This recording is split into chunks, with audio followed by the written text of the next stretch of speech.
Malam itu hujan turun deras. Lampu jalan berkedip-kedip diterpa angin. Di depan sebuah kafe mewah, seorang pria keluar sambil tertawa keras bersama teman-temannya. Tawanya lepas, bangga, tanpa beban. Padahal beberapa menit sebelumnya, ia baru saja melakukan hal yang jelas dilarang agama. Tak ada rasa bersalah. Tak ada niat berhenti. Ia bahkan berkata sambil bercanda, "Tenang aja, hidup cuma sekali. Nikmatin." Tak lama setelah mobilnya melaju menembus hujan, sebuah suara keras memecah malam. Braa. Layar gelap. Suara orang berteriak. Ambulans meraung di kejauhan. Hujan turun deras malam itu. Jalanan kota basah dan licin. Lampu-lampu memantul di genangan air, bikin suasana kelihatan dingin dan sepi. Tapi di depan sebuah kafe mahal, suasananya beda jauh. Musik keras terdengar sampai luar. Beberapa mobil mewah terparkir rapi. Orang-orang keluar masuk sambil tertawa. Di antara mereka ada seorang pria bernama Arman. Usianya belum kepala 4. Penampilannya rapi, jaket mahal, sepatu mengilap. Di tangannya ada kunci mobil yang dia putar-putar santai. Wajahnya cerah, matanya berbinar. Dia baru saja keluar dari dalam kafe bersama 3 temannya. Tawa mereka pecah. Arman menepuk bahu temannya. "Gila, malam ini parah serunya." Temannya ikut tertawa keras. Tak ada rasa bersalah di wajah mereka. Padahal apa yang baru mereka lakukan jelas melanggar aturan agama. Minuman terlarang, janji yang diingkari, dan waktu ibadah yang sengaja ditinggal begitu saja. Arman terlihat paling santai. Dia menengadah sebentar, membiarkan rintik hujan mengenai wajahnya. Lalu sambil senyum miring dia berkata, "Hidup cuma sekali. Nikmatin aja dulu." Kalimat itu disambut anggukan. Tak jauh dari situ, seorang petugas parkir memperhatikan mereka dengan tatapan datar. Entah kenapa, sorot matanya seperti menyimpan rasa khawatir. Arman tak peduli. Dia masuk ke mobil sport hitamnya. Mesin menyala halus. Wiper bergerak cepat mengusir air hujan dari kaca depan. Di dashboard mobil, ponselnya menyala. Ada belasan pesan belum dibaca. Salah satunya dari ibunya. Arman melirik sekilas, lalu menghela napas pendek. "Nanti aja." Ponsel itu dibalik menghadap bawah. Mobil mulai melaju pelan keluar area parkir. Musik dari dalam mobil ikut terdengar, keras dan menghentak. Arman mengetuk-metukkan jarinya di setir mengikuti irama. Lampu merah di depan berubah hijau. Jalanan mulai lengang. Hujan makin deras. Beberapa meter di depan, genangan air terlihat makin lebar. Tapi Arman justru menekan pedal gas lebih dalam. Jarum speedometer naik cepat. Mobil melesat membelah malam. Di kepalanya masih terbayang tawa dan kesenangan barusan. Tak ada sedikit pun rasa takut. Tak ada pikiran untuk berhenti. Semua terasa aman. Tiba-tiba ponselnya bergetar lagi. Nama ibu muncul di layar. Arman menoleh sebentar. Wajahnya berubah kesal. Kenapa sih nelpon terus? Tangannya meraih ponsel itu. Pandangan matanya teralihkan dari jalan hanya beberapa detik. Dari arah berlawanan, sorot lampu besar mendekat cepat. Silau. Terlalu dekat. Suara klakson panjang memekakkan telinga. Arman refleks mengangkat kepala. Matanya membelalak. Setir dibanting mendadak. Ban berdecit keras di aspal basah. Mobil kehilangan arah. Layar terasa seperti melambat. Napas Arman tertahan. Tangannya mencengkeram setir kuat-kuat. Dalam sepersekian detik sebelum semuanya terjadi, entah kenapa satu hal terlintas di benaknya. Wajah ibunya. Suaranya yang lembut waktu terakhir menasihati. Arman belum sempat bereaksi. Suara benturan keras memecah malam. Gelap. Sunyi. Lalu suara orang-orang berteriak mulai terdengar samar. Hujan masih turun tanpa henti. Suara hujan masih deras mengguyur badan mobil yang sudah ringsek. Asap tipis keluar dari kap depan. Bau besi panas dan bensin menyengat. Lampu depan pecah. Salah satu ban masih berputar pelan sebelum akhirnya berhenti. Di dalam mobil, Arman terdiam. Kepalanya terasa berat. Telinganya berdenging. Pandangannya buram seperti tertutup kabut. Dia mencoba menarik napas panjang tapi dadanya terasa sesak. Suara samar terdengar dari luar. Astaga, parah banget. Cepat panggil ambulans. Arman ingin bergerak, tapi tubuhnya seperti terkunci. Tangannya gemetar. Jari-jarinya dingin. Dia mencoba memanggil seseorang, tapi suaranya tak keluar. Ponselnya terjatuh di bawah kursi. Layar masih menyala. Nama ibu masih terlihat di riwayat panggilan. Air hujan masuk dari celah pintu yang penyok. Tetesannya mengenai pipi Arman. Dingin. Dia berkedip pelan. Kesadarannya naik turun. Di luar, beberapa orang berusaha membuka pintu mobil. Mereka menarik gagang pintu berulang kali. Tidak bergerak. Ketahan. Ambil besi, congkel. Seseorang memukul kaca samping dengan benda keras. Retak. Pukul lagi. Kaca pecah berserakan ke jok. Arman meringis pelan. Pecahan kaca mengenai lengannya. Perih.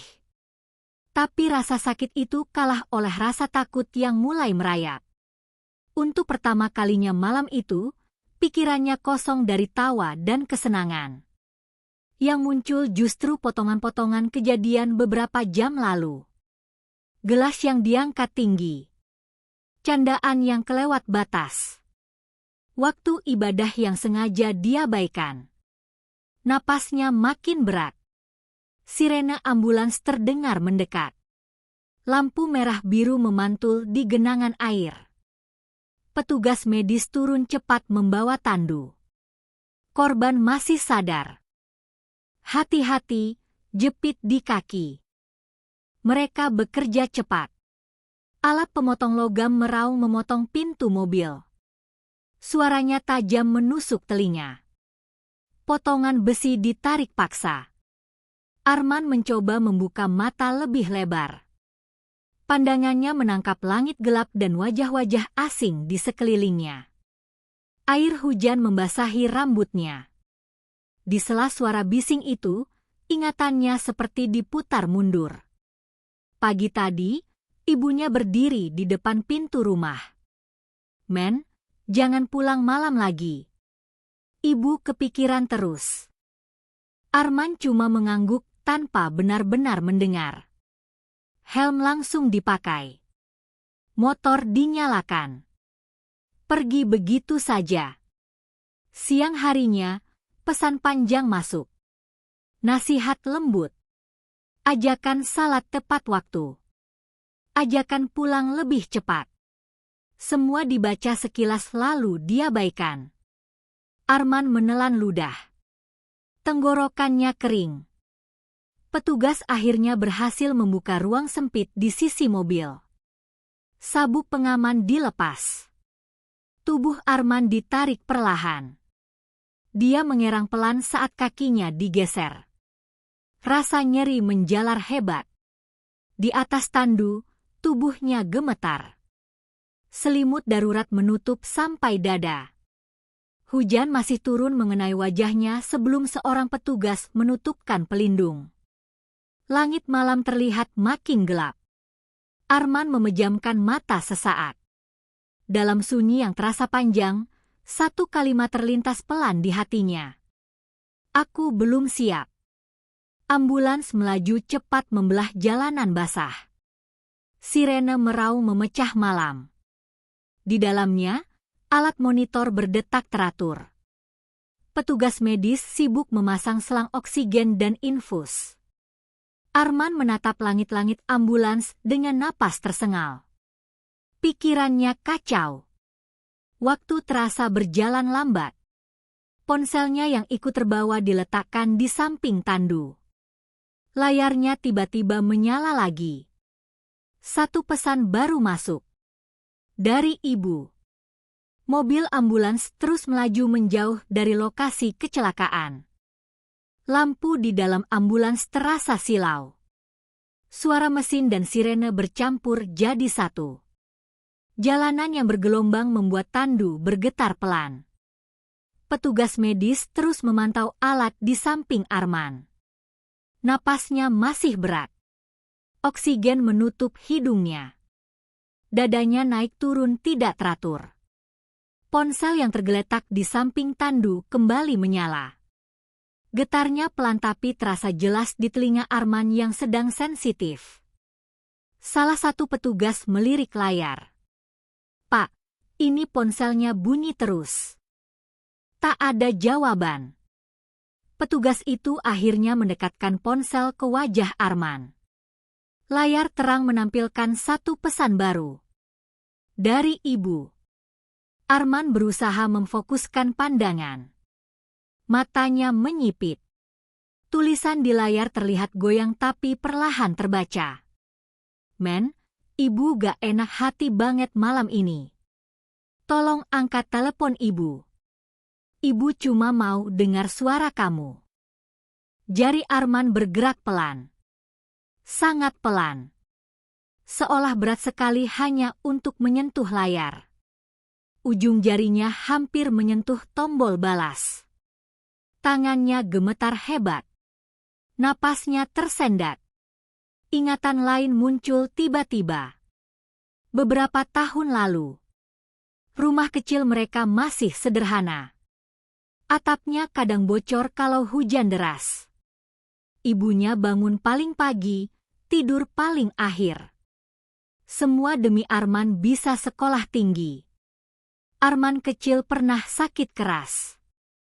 Ibunya tak tidur semalaman menjaga di samping tempat tidur. Mengompres dahi. Membisikkan doa pelan. Yang kuat ya, nak. Ambulans berguncang saat melewati lubang jalan. Lamunan Arman buyar. Rasa nyeri kembali menusuk. Monitor jantung berbunyi lebih cepat. Petugas medis bersuara tegas. Pak, tetap sadar ya. Jangan tidur. Arman mencoba melawan rasa berat di kelopak matanya. Ponsel masih di tangannya. Layar belum mati. Foto kontak ibunya terpampang jelas. Wajah tua dengan senyum lembut. Foto yang diambil Arman sendiri waktu Lebaran tahun lalu. Tiba-tiba rasa sesak di dada berubah jadi rasa lain. Bukan cuma sakit fisik. Ada rasa takut yang menekan dari dalam. Rasa bersalah yang selama ini dia abaikan. Arman teringat malam-malam saat ibunya menunggu di ruang tamu. Lampu dibiarkan menyala. Televisi hidup tanpa ditonton. Jam dinding berdetak pelan melewati tengah malam. Pintu baru terbuka saat Arman pulang dengan langkah sempoyongan. Ibunya hanya berkata pelan. Udah makan, men? Tak ada marah. Tak ada teriak. Arman justru sering menjawab ketus. Masuk kamar. Kunci pintu. Selesai. Ambulans mulai melambat. Gerbang rumah sakit terlihat di depan. Petugas bersiap menurunkan tandu. Jari Arman kembali bergerak di atas layar. Satu huruf berhasil diketik. Lalu terhapus. Tangannya jatuh lemas ke samping. Pintu ambulans terbuka. Udara malam masuk terasa dingin. Tandu diturunkan cepat. Roda berderak melewati lantai. Langit-langit lorong rumah sakit bergerak cepat di atas pandangannya. Lampu putih berjajar panjang. Suara langkah kaki tergesa. IGD siap. Korban kecelakaan lalu lintas. Arman mencoba berbicara. Bibirnya bergerak pelan tanpa suara. Di sela kesadarannya yang menipis, satu hal terasa jelas. Pesan itu belum sempat dibalas. Pintu ruang gawat darurat terbuka cepat. Tandu Arman langsung didorong masuk. Udara di dalam terasa dingin dan bau obat sangat kuat. Lampu putih terang menyorot tanpa jeda. Beberapa tenaga medis sudah menunggu. Tekanan turun. Nadi lemah. Siapkan oksigen penuh. Suara mereka cepat dan tegas. Tubuh Arman dipindahkan ke ranjang periksa. Jaketnya digunting. Sepatunya dilepas. Darah yang mengering terlihat di sisi kaki celananya. Lengannya dipasangi alat infus. Monitor jantung berbunyi teratur tapi lemah. Arman membuka mata sedikit. Pandangannya bergetar. Wajah-wajah di atasnya tertutup masker. Suara mereka terdengar jauh seperti dari lorong panjang. Di balik kaca ruang tindakan, beberapa orang mulai berkumpul. Ada yang penasaran. Ada yang merekam dengan ponsel. Ada yang berbisik pelan menebak-nebak kejadian. Seorang perawat keluar sebentar membawa kantong barang milik Arman. Dompet, jam tangan, ponsel. Semuanya dimasukkan rapi. Ponselnya kembali menyala. Panggilan masuk. Nama yang sama. Ibu. Perawat itu terdiam sebentar melihat layar. Lalu menoleh ke dalam ruangan. Bu, ini keluarganya nelpon. Seorang petugas mengangguk cepat. Angkat. Panggilan tersambung. Suara perempuan tua terdengar panik dari seberang. Halo. Ini dengan siapa? Ini ponsel anak saya. Perawat menjawab hati-hati. Ibu, benar ini keluarga Pak Arman. Suara di seberang langsung gemetar. Kenapa? Dia kenapa? Perawat menarik napas pelan. Anaknya mengalami kecelakaan. Sekarang sedang ditangani di rumah sakit.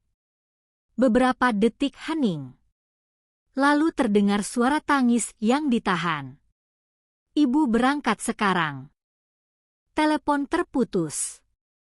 Di dalam ruang tindakan, Arman mulai kehilangan fokus. Suara monitor berdetak makin pelan. Dokter memberi instruksi cepat. Siapkan tindakan lanjutan. Cek kemungkinan perdarahan dalam. Baju operasi dipakaikan. Lampu sorot diarahkan. Alat-alat logam tersusun rapi di meja kecil. Arman menatap lurus ke atas. Napasnya pendek-pendek. Dalam kepalanya muncul suara yang dulu sering dia dengar. Nasihat yang dulu terasa membosankan. Ajakan yang selalu dia tunda. Jangan tinggalin salat. Hati-hati kalau bawa kendaraan. Ingat sama Allah dimanapun kamu ada. Dulu semua itu cuma lewat di telinga. Sekarang kalimat-kalimat itu muncul satu persatu tanpa bisa dihentikan. Pintu ruang gawat darurat terbuka lagi. Seorang petugas mendorong kursi roda kosong masuk. Lorong luar mulai ramai. Langkah kaki tergesa terdengar mendekat. Ibunya sampai lebih cepat dari perkiraan. Kerudungnya basah oleh hujan. Napasnya terengah. Wajahnya pucat penuh cemas. Dia mencoba mendekat tapi ditahan petugas. "Maaf Bu, belum bisa masuk." Ibunya mengangguk cepat walau air matanya jatuh tanpa henti. Tangannya menutup mulut menahan suara tangis. Dari balik kaca, dia melihat sekilas tubuh anaknya terbaring penuh alat medis. Kakinya melemas. Dia berpegangan ke dinding. Bibirnya bergerak pelan menyebut nama Arman berulang kali. Di dalam ruangan, garis di monitor jantung bergerak tidak stabil. Dokter saling bertukar pandang. Situasi berubah makin tegang. Suara monitor berbunyi tidak beraturan. Kadang cepat, kadang melambat. Dokter dan perawat bergerak makin sigap. Instruksi terdengar bersahutan. Lampu sorot tepat di atas tubuh Arman terasa panas di kulitnya yang dingin. Fokus di pernapasan. Tekanan darah drop lagi. Siapkan tindakan sekarang. Arman seperti tenggelam di antara suara-suara itu. Matanya setengah terbuka tapi tak benar-benar melihat. Tubuhnya terasa ringan sekaligus berat. Napasnya seperti tertahan di dada. Di luar ruangan, ibunya masih berdiri lemah. Tangannya tak lepas dari tas kecil yang dibawanya. Bibirnya terus bergerak pelan. Air mata tak berhenti jatuh. Seorang petugas mencoba menenangkan. "Ibu, mohon doanya saja." Ibunya mengangguk cepat. "Iya, iya." Di dalam, Arman seperti masuk ke ruang sunyi. Suara bising perlahan menjauh. Yang terdengar justru suara-suara lama yang pernah dia abaikan. Suara ibunya membangunkan sahur. Suara ayahnya dulu mengajari mengaji. Suara ustaz di masjid dekat rumah. Potongan kenangan muncul cepat. Arman kecil berlari di halaman. Tertawa polos. Pulang dengan baju kotor. Ibunya menyambut di depan pintu dengan senyum lelah tapi hangat. Lalu kenangan melompat. Arman remaja mulai membantah. Nada bicaranya meninggi. Pintu kamar sering dibanting keras. Makan tak lagi bersama. Waktu di rumah makin sedikit. Kenangan melompat lagi. Arman dewasa. Pakaian mahal. Mobil bagus. Pulang larut malam. Rumah terasa cuma tempat singgah. Ibunya menunggu di ruang tamu yang lampunya selalu menyala. Semua adegan itu terasa nyata dan dekat. Napas Arman tersengal. Dadanya terasa makin sempit. Bibirnya bergerak pelan tanpa suara. Di sela kesadarannya yang tipis, muncul rasa takut yang belum pernah dia rasakan sebelumnya. Bukan takut pada manusia. Bukan takut kehilangan harta. Tapi takut menghadapi sesuatu yang selama ini dia lupakan. Tangannya mencoba bergerak. Jari-jarinya sedikit terangkat lalu jatuh lagi.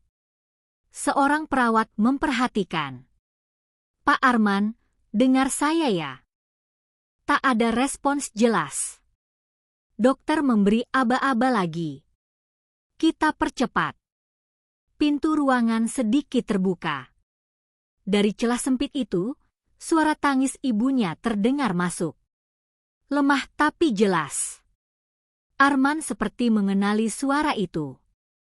Kelopak matanya bergetar. Air mata tipis keluar dari sudut matanya dan mengalir pelan ke pelipis. Monitor jantung berbunyi lebih cepat. Ingatan terakhir malam itu kembali muncul. Tawa keras di depan kafe. Ucapan sombong yang terlontar ringan. Ajakan teman yang langsung diikuti tanpa pikir panjang. Semua terasa sangat dekat. Seperti baru terjadi beberapa menit lalu. Di kepalanya muncul satu keinginan sederhana. Memutar waktu. 1 jam saja. Beberapa menit saja. Cukup untuk pulang lebih cepat. Cukup untuk jawab telepon ibu. Cukup untuk sujud dan minta ampun pada Allah. Tapi tubuhnya tetap terbaring kaku. Suara alat medis kembali memenuhi ruangan. Situasi makin genting. Tenaga medis saling memberi kode cepat tanpa banyak bicara. Di luar, ibunya tak kuat berdiri lama. Kursi didorong mendekat. Dia duduk pelan sambil terus menatap ke arah pintu ruang tindakan yang tertutup rapat. Waktu terasa berjalan lambat bagi semua orang malam itu. Dan keadaan Arman belum juga stabil. Suara monitor jantung tiba-tiba memanjang. Garis di layar naik turun tidak beraturan. Dokter langsung bergerak cepat. Mulai sekarang. Siap. Ruangan terasa makin tegang. Semua fokus pada satu titik. Napas Arman makin lemah. Dadanya naik sangat pelan lalu turun lama sekali. Di luar ruangan, ibunya berdiri lagi walau tubuhnya gemetar. Tangannya menempel di kaca. Matanya tak lepas dari anaknya yang dikelilingi alat medis. Ibu di sini, men. Ibu di sini. Suaranya lirih dan pecah. Di dalam, Arman seperti mendengar gema yang jauh. Suara ibunya terasa dekat tapi tubuhnya tak mampu merespons. Pikirannya berlari ke banyak arah. Semua yang dulu terasa biasa, kini terasa sangat berharga. Waktu makan bersama yang sering dia tolak. Panggilan salat yang sering dia tunda. Nasihat yang sering dia anggap cerewet. Dadanya makin sesak. Di ujung kesadarannya, Arman berusaha menggerakkan bibir. Sangat pelan. Hampir tak terlihat. Satu kata keluar lirih. Ibu. Air mata mengalir lagi. Dokter memberi aba-aba tegas. Teruskan. Detik terasa panjang. Suara alat medis, langkah kaki, dan instruksi cepat bercampur jadi satu. Lalu tiba-tiba semuanya seperti melambat. Monitor berbunyi panjang. Garis di layar mendatar. Ruangan hening sepersekian detik. Ibunya melihat perubahan itu dari balik kaca. Tatapannya kosong. Bibirnya bergetar tanpa suara. Beberapa saat kemudian pintu dibuka pelan. Seorang dokter keluar menghampiri dengan wajah berat. Ibunya langsung paham sebelum kata-kata diucapkan. Tangisnya pecah. Malam itu hujan masih turun saat tubuh Arman dipindahkan perlahan. Jalan hidup yang dulu terasa panjang, berhenti di usia yang belum senja. Kabar kepergiannya cepat menyebar. Teman nongkrongnya datang dengan wajah pucat. Rekan bisnisnya terdiam tak banyak bicara. Tetangga berdatangan membawa doa. Banyak yang baru sadar. Arman dikenal sukses, tapi jarang pulang. Banyak teman, tapi sedikit waktu untuk keluarga. Sering tertawa, tapi jauh dari ingat pada Allah. Ibunya memeluk foto Arman erat. Air matanya jatuh tanpa henti. Di rumah yang kini terasa sangat sepi, lampu ruang tamu tetap menyala seperti malam-malam sebelumnya. Tapi tak ada lagi suara pintu dibuka larut malam. Kisah Arman jadi peringatan yang nyata. Bahwa kesenangan sesaat bisa membuat orang lupa arah. Bahwa menunda taubat adalah keputusan yang berisiko. Bahwa waktu tidak pernah bisa diputar ulang. Terima kasih sudah mendengarkan cerita ini sampai akhir. Kalau kamu merasa cerita ini menyentuh dan penuh pelajaran, tulis pendapatmu di kolom komentar. Jangan lupa like dan subscribe supaya tidak ketinggalan kisah-kisah penuh hikmah berikutnya.